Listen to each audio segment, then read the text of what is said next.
நம்ம இப்போ பார்க்க போகிறது சர்வாங்க ஆசனம்.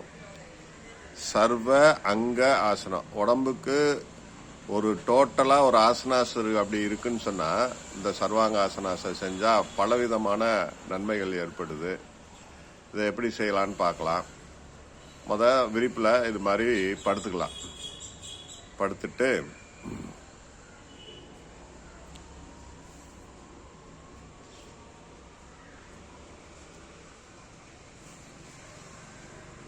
ரெண்டு கால்களையும் மேலே தூக்கி இடுப்பில் கை வச்சுக்கணும். இந்த ஆசனம் செய்கிறதுனால தைராய்டு சுரப்பிகள் நன்கு சுரக்க ஆரம்பிக்குது.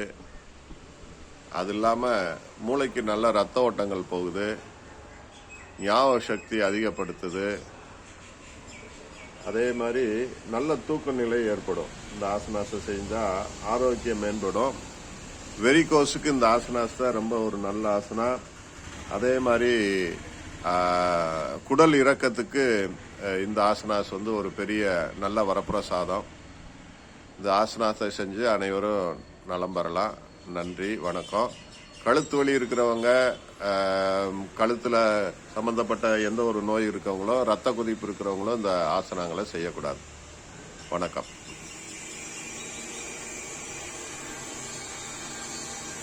மென்மையாக கால்களை கீழே கொண்டு வந்து மெதுவாக எடுத்து கொண்டு வரணும்.